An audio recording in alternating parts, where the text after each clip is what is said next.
From Washington, D.C., the swamp itself, this is the week's worst with Allen and Vadum. I'm Dr. Stephen J. Allen, Chief Investigative Officer and Vice President at the Capitol Research Center. And I'm Matthew Vadum, Senior Vice President and Editor-in-Chief of BombThrowers.com. And I'm Jake Klein, Media Producer at the Capitol Research Center, and I'll be moderating this podcast in which we dig through the news for stories that we think are the most outrageous, the most ridiculous, the worst. The main topic for this episode is going to be the U.S. Senate Select Committee on Intelligences, having heard testimony from Jeff Sessions, the Attorney General in the Trump administration, and James Comey, former head of the FBI. But first, there's some news of the morning that we want to deal with, some sad news. Unfortunately, there was a shooting in Alexandria, Virginia, in which Congressman and House Majority Whip Steve Scalise was injured, and at least 4 other people were wounded as well. The suspected gunman is James T. Hodgkinson, 66, from Illinois, and I believe he's been shot now and is dead.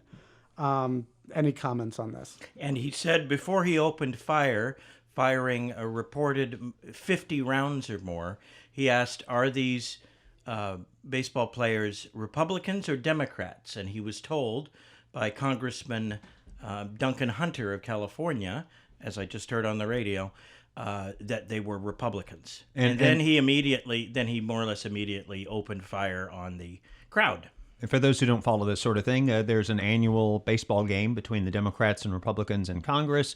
It raises a lot of money for charities. I believe the Washington, D.C. area Boys and Girls Clubs. They were talking about this year they're going to raise, I heard the figure, more than $600,000. So this was practice for that game, and the Republicans obviously practiced in one area separate from the Democrats. And so this gunman comes up and starts shooting at people at the Republican practice.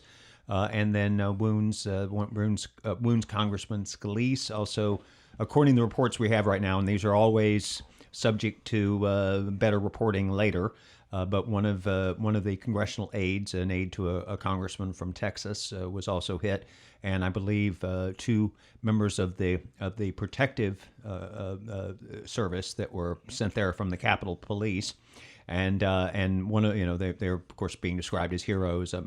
For example, I understand one of them was shot in the foot, and she returned fire. And obviously, when you have a gunman out there, if you had not had other people armed, it was several minutes before the police could get there. Even though that was in an area that's widely patrolled by police, you still in a few minutes you could kill a lot of people. And it's a sad day, and of course we hope everyone is all right, but it's certainly true that this could have been a lot worse. And, of course, Democrats will still find an excuse to whine about gun control and say that fewer guns means less crime, which is abject nonsense, but we know they're going to do it, so... Oh, you had set your stopwatch. You had an Islamofascist supporter of Hillary kill 49 gay people at a nightclub, and of course it became an argument over gun control. And let me mention, the Gabby Giffords case, which is the one that is most similar to this, shooting at a mall where Congresswoman Gabby Giffords was seriously injured, suffered brain damage. They just recently named a ship after her, and they had the ceremony. She still speaks haltingly, and other people were killed. It was a horrible incident. It was blamed falsely on conservatives, Tea Party people. It was, which was an incredible outrage.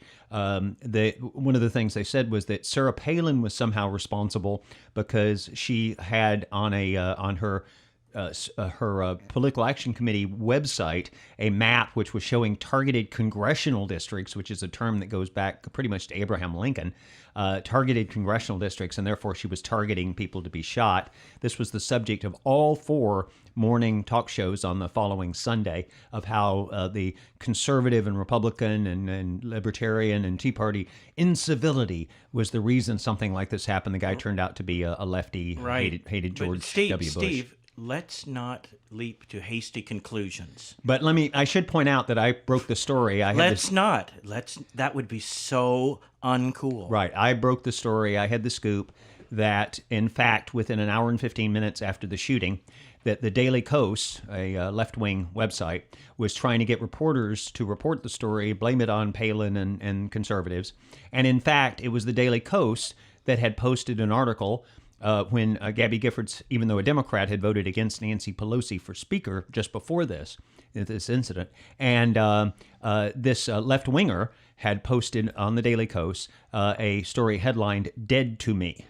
And so I can certainly understand why the Daily Kos, which had posted that story, "Dead to Me," regarding Gabby Giffords, would then want to falsely blame it on Sarah Palin and company. And of course, the media all went along like little lapdogs. So, well, certainly I think the lesson to learn from that is, it can happen on one side of the aisle, it can happen on the other side of the aisle. Best just that our thoughts and best wishes go out to the victims and their families, and just avoid politicizing it to the best of our ability for now. Okay, let's move on to the main topic of today's episode. So Jeff Sessions and James Comey have both testified in the last week. I suspect we will both agree about Jeff Sessions' testimony, which I thought was very good and professional. Yes, there was testimony, and we might get into some arguments about James Comey's testimony. So broadly, let's start with Sessions, who was the most recent. What did you think? I thought that Jeff Sessions was taking aim at all the crazy conspiracy theorists who see everything that he has done and that the Trump administration has done, even before it was sworn into office, when it was just a transition team, or even before that, when it was just a campaign, as everything that is seen as being in league with a hostile foreign power, Russia. And this is nonsense, and he fought back at that. And when his patriotism was questioned by Senator Ron Hyden, Democrat, Oregon, he pushed back, and he said that there are certain matters he couldn't discuss that he had talked about with the president, but this was shielded by by confidentiality, and he couldn't discuss it. He said that he was not stonewalling, that he was just doing his job, and he's right. Presidential advisors and attorneys general in the past don't have to disclose everything. In fact, they shouldn't. That every candid discussion they've had with the president, because the president has to be able to receive good, frank advice, and you don't need people knowing about it later. He also said that it was an appalling and detestable lie for him to be accused of plotting with Russia.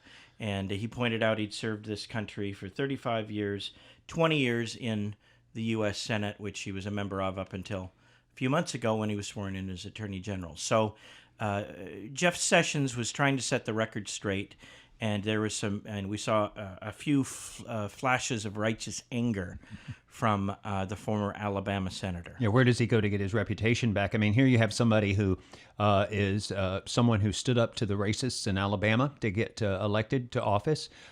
When he was U.S. attorney, went after Klan folks in Alabama. That's, of course, my home state. I was very much aware of what he was doing. He was a hero to those of us who were fighting racism. And then to be accused, he's characterized on Saturday Night Live as somebody who uses the N-word.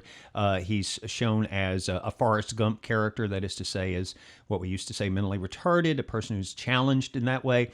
He is, at one point in a Saturday Night Live sketch, fed a pie that included excrement because, of course, this is the only thing proper for someone of his horrible, horrible ilk. This is how he's treated.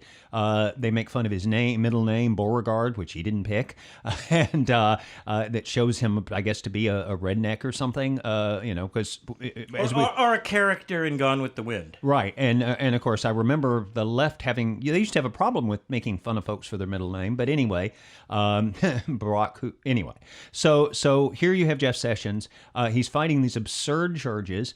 He answered at one point, a guy from Saturday Night Live, Senator Al Franken, asked him a question about, were you colluding with the Russians? Were you meeting with the Russians to plot things in this campaign?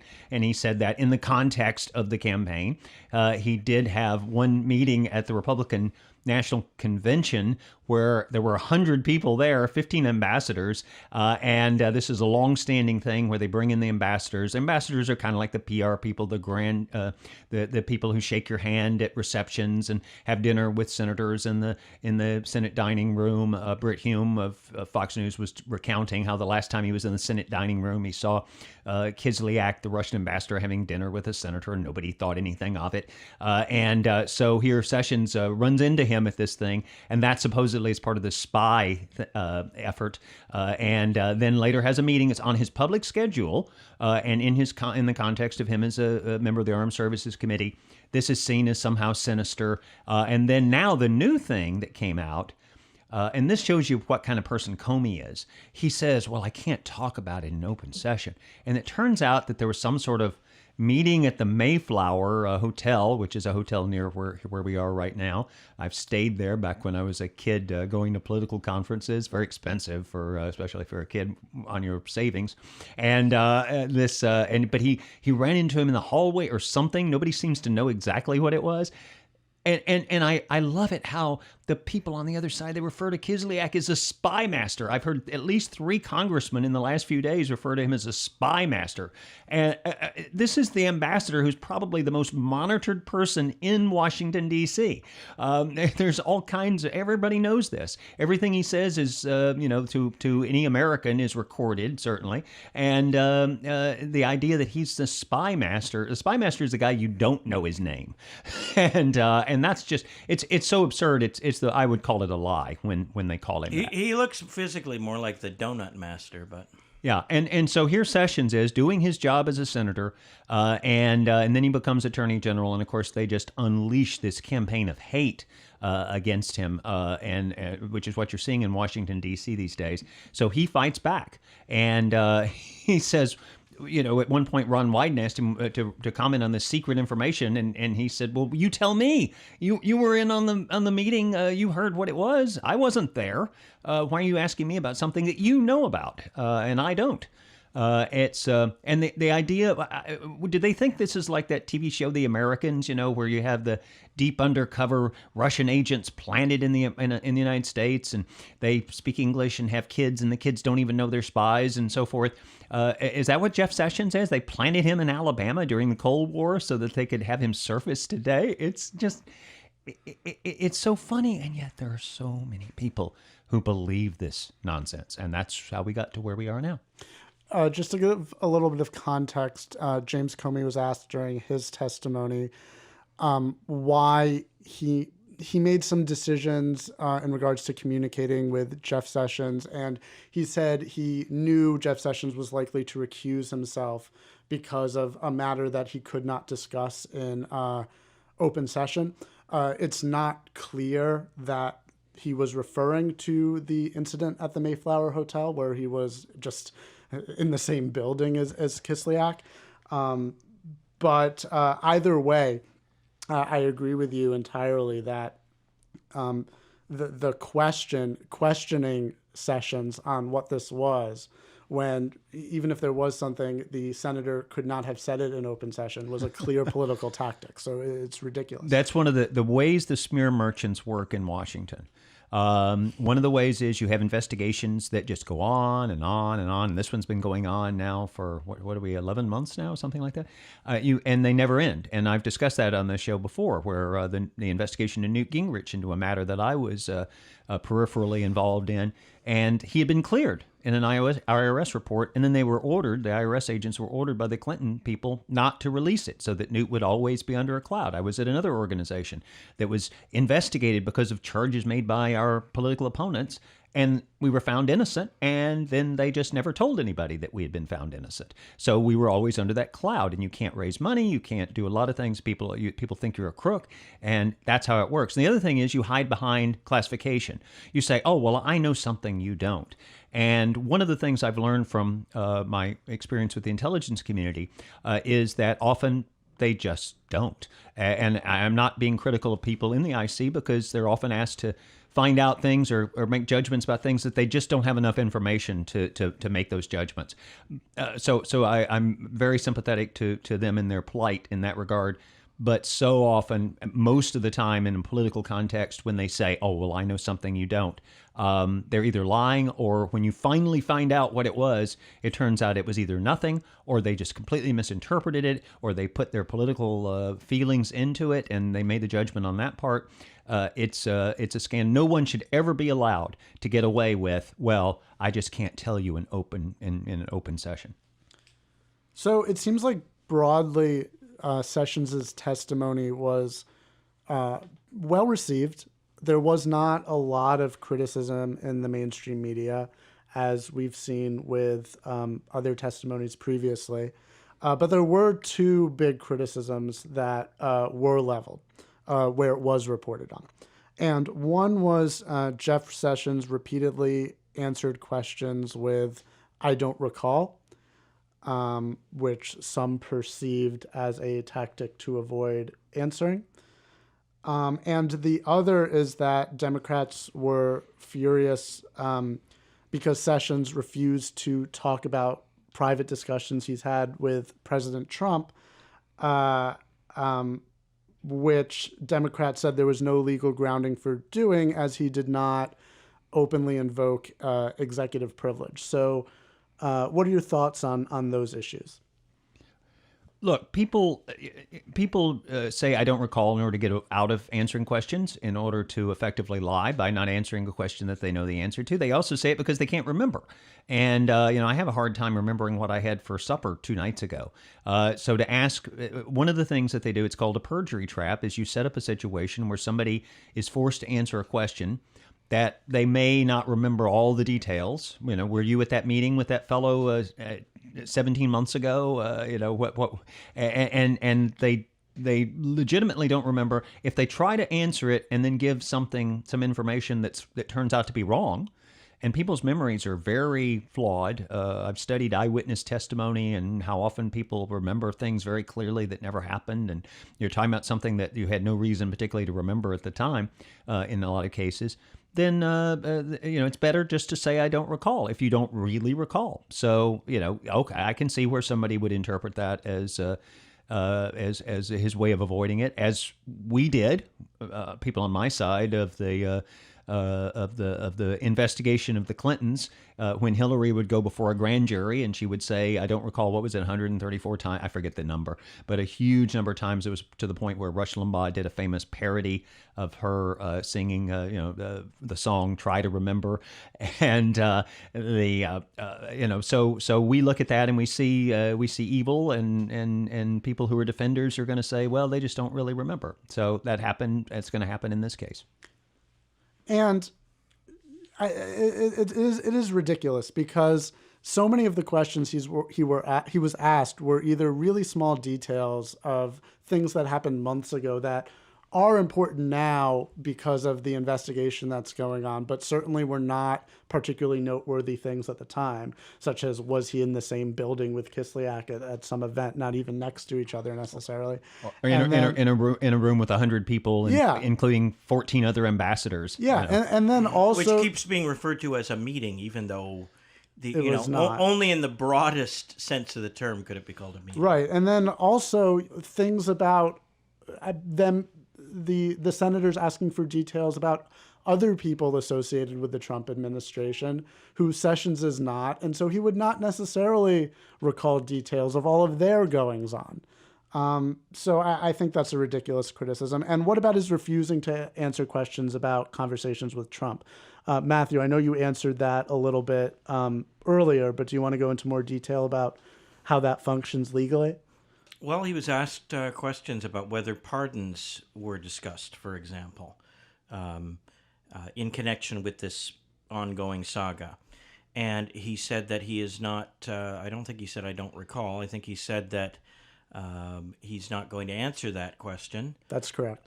Because the presumption has to be, And he said it in a more roundabout, lawyerly way, but my interpretation was the presumption has to be that these conversations are confidential. So, and then if an objection is raised that he should be compelled to answer the question, the president should be given an opportunity to raise a claim of executive privilege, and then it can be dealt with at that time. So he explained to the senators on the Intelligence Committee that he was acting to preserve the right of the president to invoke executive privilege on matters where he seemed to think executive privilege might rightly be applied. Well, this is akin to bringing somebody in and saying, well, you had a conversation with your lawyer. What did your lawyer say to you? Or saying to the lawyer, what did you say to your client? You can't do that. The attorney general in our system of government is the lawyer for the president of the United States in the president's capacity as president, not personal stuff, but things having to do with his or her functions as president. And that's one of the bedrock legal principles. You can't bring them in, drag them in front of a worldwide television audience and say and compel them to say what was said in a private conversation regarding legal matters. And a Republican senator very correctly pointed out that this was not a surprise that he was going to do this. Eric Holder used to do the same thing when he would testify. So let's move on to James Comey's testimony. Last time we discussed Comey after he was fired, we got in a bit of an argument because I like James Comey very much. I consider him an honorable man. And, I certainly don't think the fact that he's just doing an investigation that there's anything wrong with that, unless it's going on in an improper way, which I have not seen evidence of. But I know you guys have felt differently about James Comey. So what did you think about his testimony, and what impact have you seen it have so far? Well, he used the word cowardly to describe himself when he was talking about how he responded to the president, and I think that's a good choice of words. This idea that being in the Oval, I mean, you've been U.S. attorney in 2 different districts, Deputy Attorney General of the United States. You're the FBI director for several years. You're intimidated by the president of the United States. I tell you what, let's do an experiment. Mr. President, if you're out there listening. So Steve, could you just clarify for our listeners who might not be so familiar with the testimony, in what way did he claim to be intimidated? Well, when he was asked, why didn't you supposedly the president said these things to you, said that Flynn had essentially, and I'm paraphrasing, but Flynn had suffered enough. He was a patriot, served his country for many decades. He had lost his job. He is now facing legal bills that are probably going to ruin him. And so here this guy is. Nobody has really come up with anything definitive against him. He's not involved in the Russia thing in any material way. That came out during the hearings. So, go easy on the guy.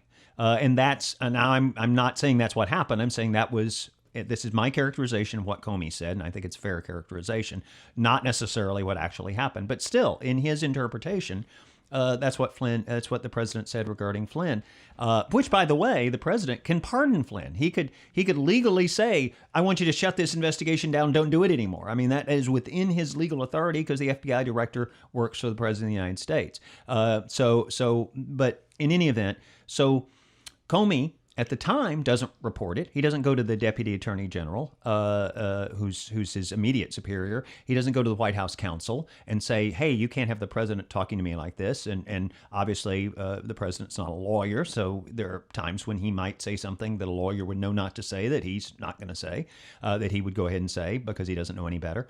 And Comey doesn't go to the appropriate congressional authorities. He doesn't do anything. He just writes himself a memo on a government computer, in his capacity as FBI director, which means it's U.S. government property, that memo is, and then ends up sending it to a friend of his who is the go-between, who then leaks it to the New York Times. He also characterizes where the president said Things like, you should let it out. Now that you've told me 3 times that I'm not the subject of this investigation, you should go out and announce that to the world.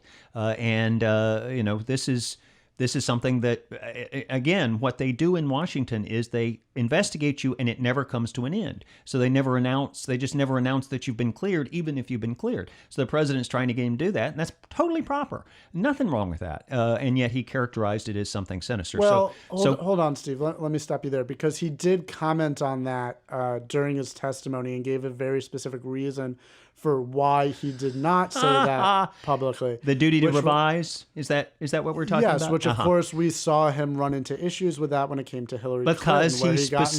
Because he had said he would report later if the situation changed. That's the only reason that came up. Otherwise, again, you would never clear anybody because they might in the future be the subject of an investigation, no matter who it is and what they've done. So that's total nonsense. He made it up. I don't know, did he make it up on the spur of the moment? I don't know, but it's ridiculous. And so here you have... But to not revise would be to actively mislead the public. If you say somebody's not under investigation and then they become under investigation and you still have your statement out there, then you're misleading the public about the state of facts, which is why I think he did very much the right thing when he made that statement about Hillary Clinton. Oh, if I say somebody's alive and they later die, I'm under no obligation to go on the air and report that person has died. I can do it, but I don't have to. I mean, that's ridiculous. That's what obituaries are. The statement would have been true at the time. Right, he made and it. every person who's mentioned in the newspaper doesn't get an obituary. That's what you're saying.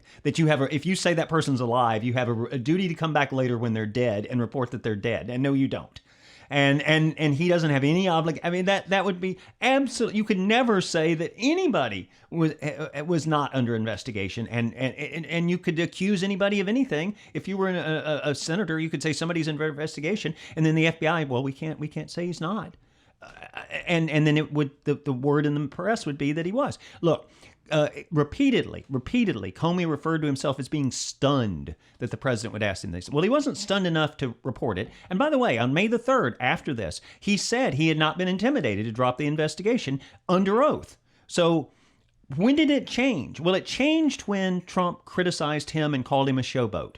And we know that because he said so. He said then later he woke up at 3 o'clock. Was it 3 o'clock in the morning? I think it was 3 o'clock in the morning. And he realized, well, after Trump made the comment and said, well, he better hope there's not tapes out there. He realized he needed to get his side of the story out. Well, wait a minute. If there are tapes, what are you responding to? You're responding to the actuality. If that were played, if you go in Times Square, connect it to the big audio system there and play it for the world to hear. What have you got a problem with it if you're telling the truth? So, but he suddenly decides that now he needs to get this memo, which is government property, and he needs to get that out. So he's a leaker. He's been, various analysts say there are between 3 and 9 other cases of leaking that appear to be Comey or someone very close to Comey, encouraged by Comey to leak things. We know, for example, that one of the reasons the president said in his tweet that, there might be tapes, was because Comey was going around telling people that the president was much more forceful in trying to get this investigation dropped. In other words, he was telling a story that would get out on the rumor mill.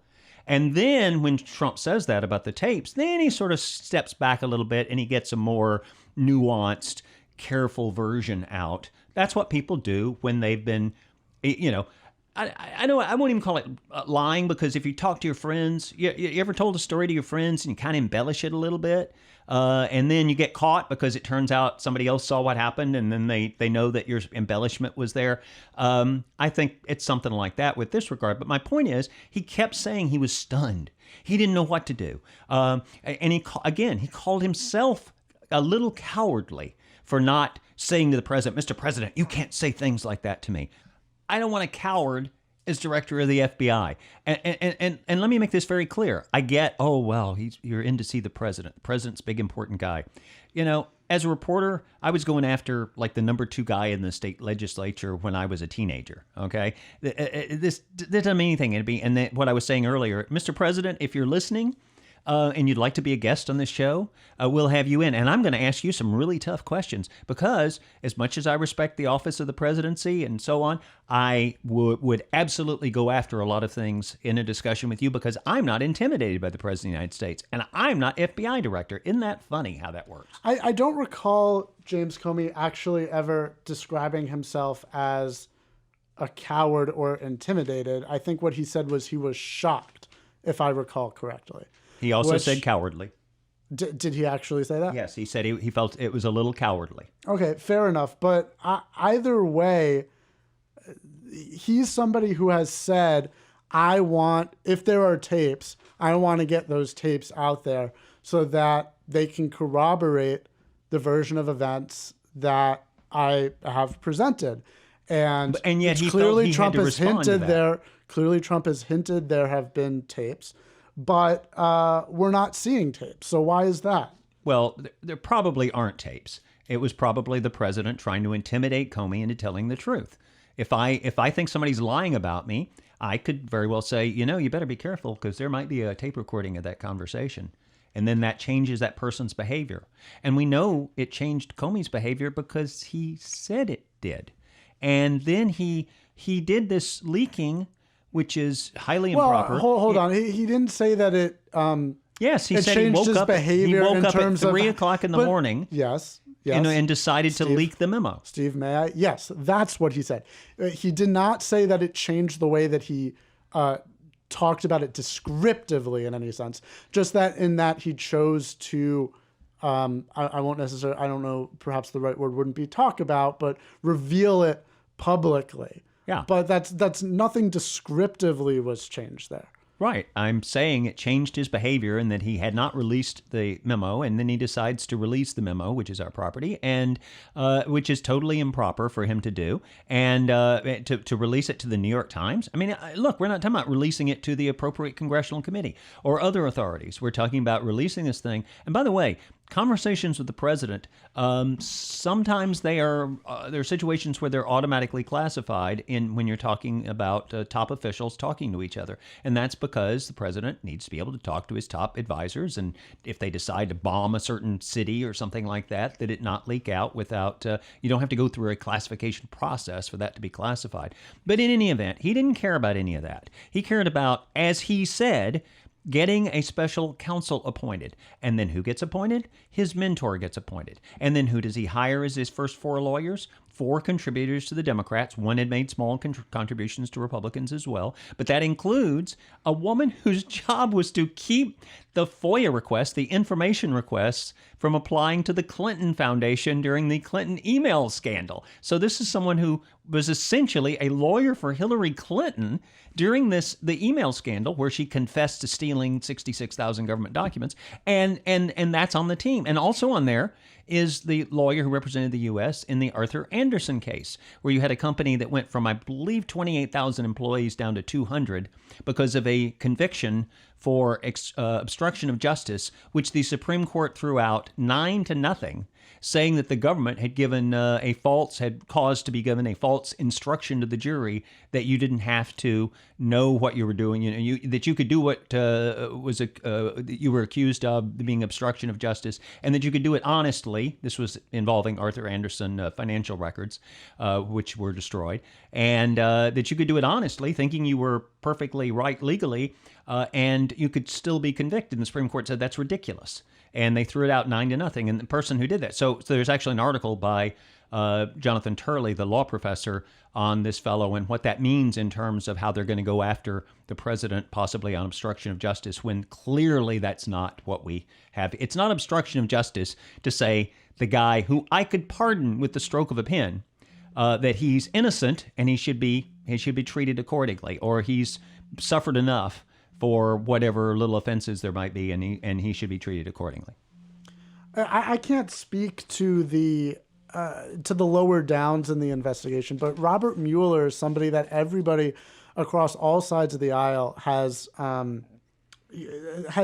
said this is an honorable, trustworthy person to head up this investigation, and even your friend Newt Gingrich, originally said when he was appointed that this was a great person before pivoting later on.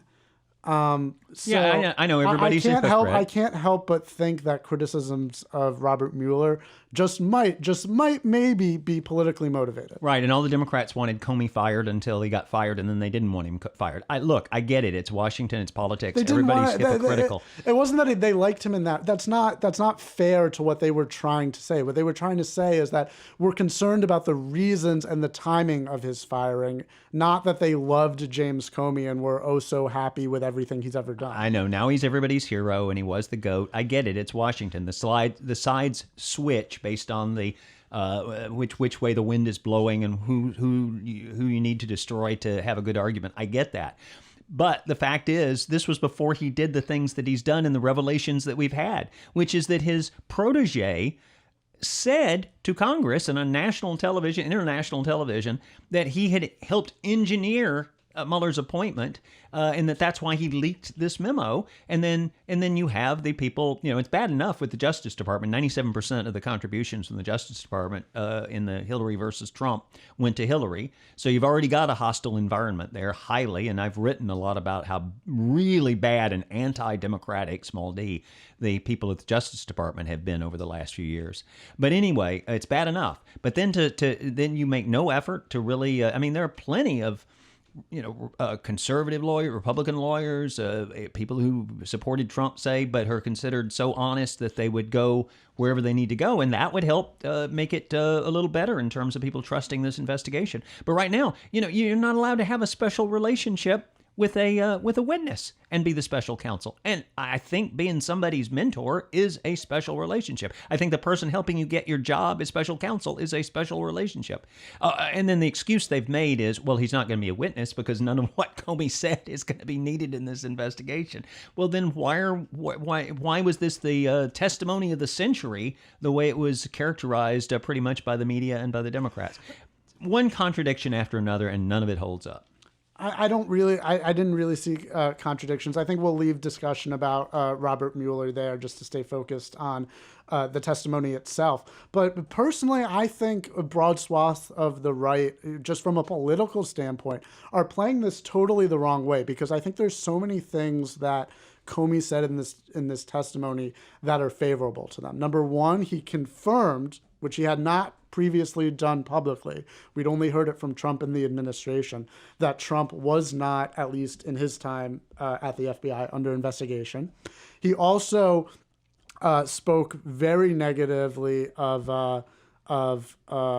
Loretta Lynch, who saying that he was very concerned as well about the way that she tried to politically intervene in the FBI by trying to get them to refer to the Hillary Clinton email investigation as a matter rather than a criminal investigation. Which, of course, was, and he made the point, which was the language used by the Clinton campaign in their effort to persuade everyone that Hillary wasn't under investigation when she was.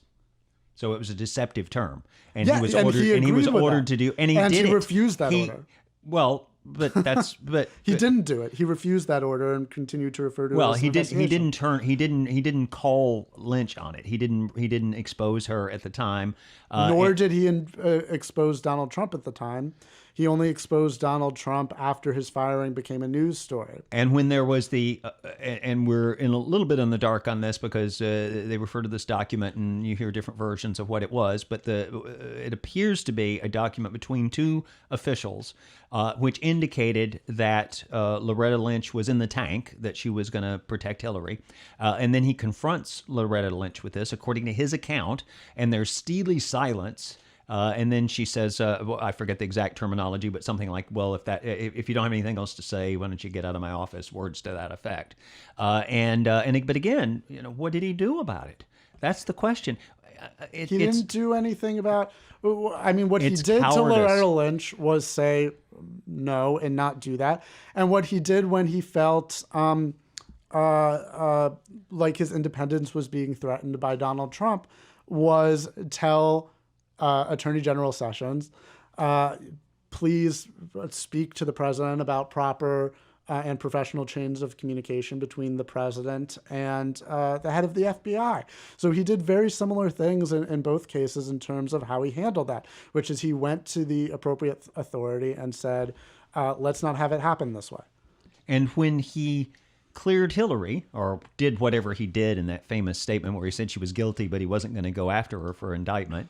And remember, this decision had been knocked over to him because of the tarmac meeting, which only came out because of one reporter that was between Loretta Lynch and Bill Clinton right before Hillary was supposed to give her statement to the FBI, which was not under oath, by the way. And various of her top people were given immunity improperly, in my view. No reason for that. And they were. So here you have something that looks like... You can't say that you know that without knowing the details of the investigation and what information thought they might have been able to get. Well, which you was don't Cheryl know. Mills her lawyer, or was Cheryl Mills one of the people who was a person of interest? Because you can't be, if you're given immunity, then you're in the clear. You're taken out of the loop. You don't have the authorities don't have anything to hold over you to make you tell the truth.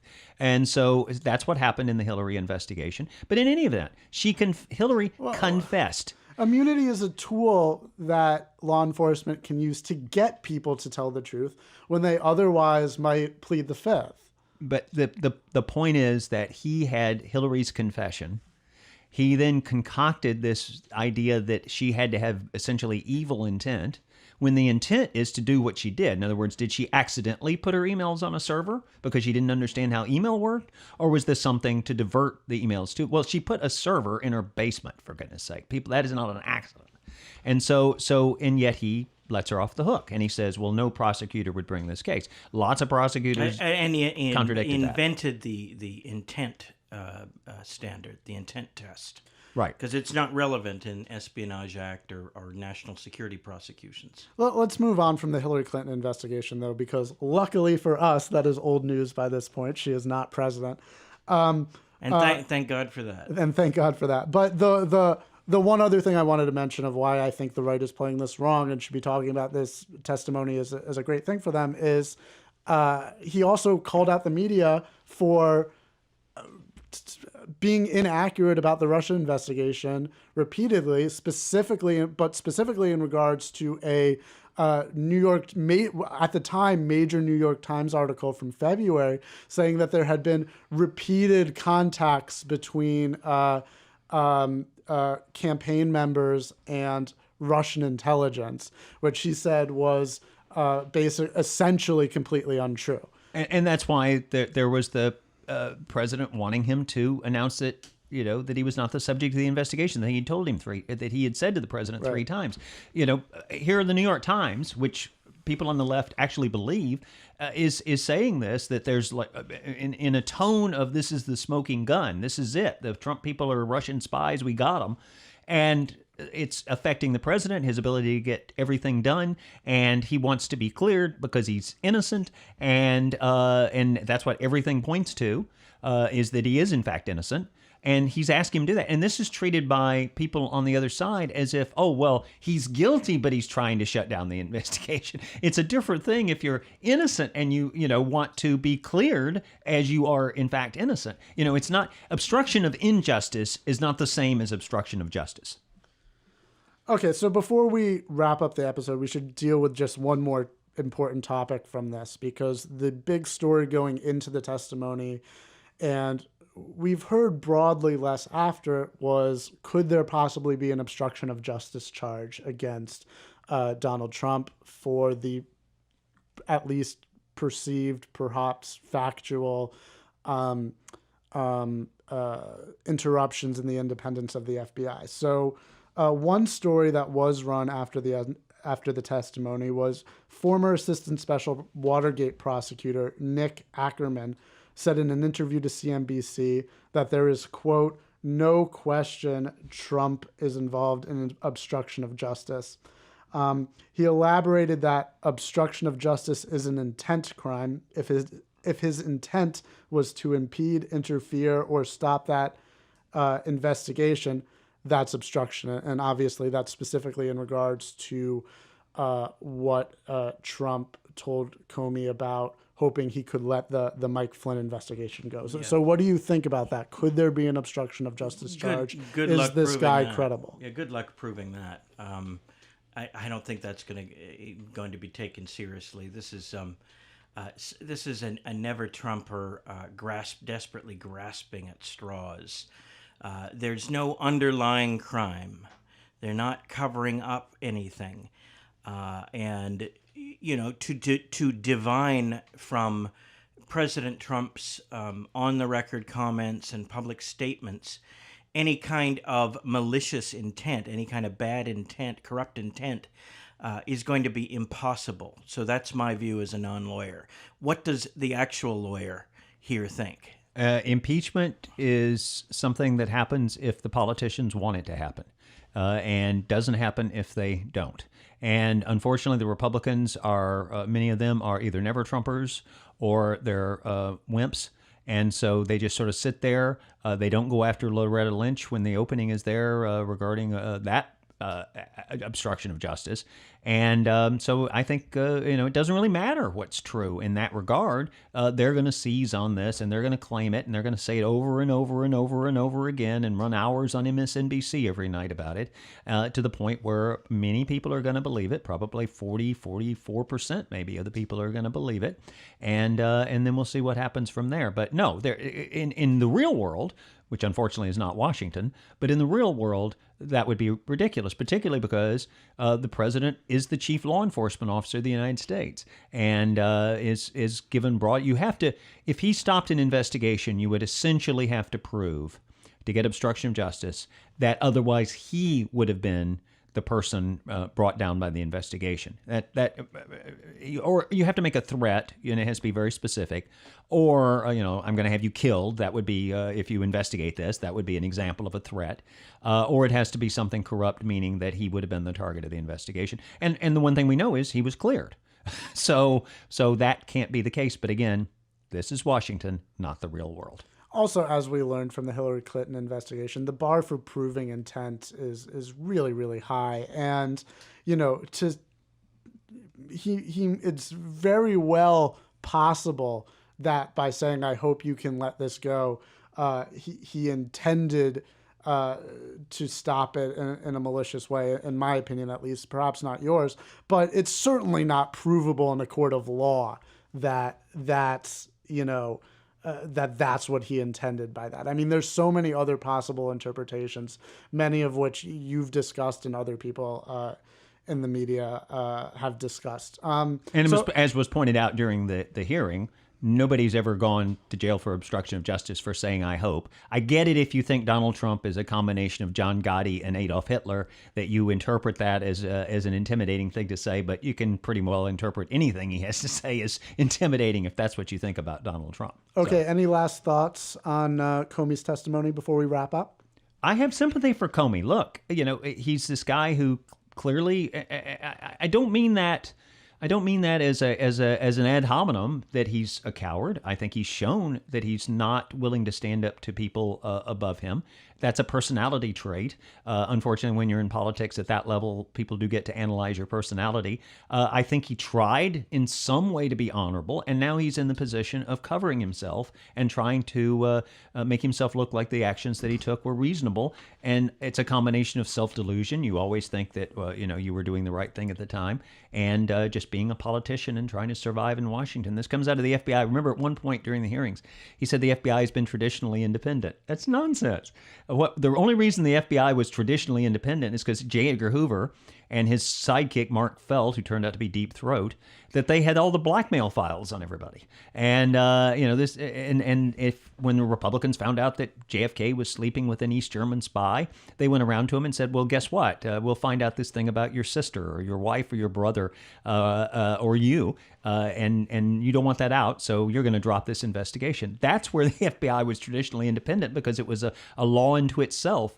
And the left used to hate that. I mean, nobody was hated by the left more than J. Edgar Hoover, but gosh, now they... And in the left, the left ranting and raving against COINTELPRO, an operation against hippies and terrorist communist revolutionaries in the 60s and the 1970s that the FBI ran. Yeah, and of course the left hated Mark Felt specifically because he was the guy who went after Bill Ayers and Bernardine Dorn, the people who launched Barack Obama's career with a reception at their house and were close associates of his. And Mark Felt had spied on them illegally, and that's why they got off, because he had spied on them illegally at the FBI. But anyway, the point is that the J. Edgar Hoover, Mark Felt FBI, they hated those guys, and now they're looking back to them as the kind of model that the FBI should follow.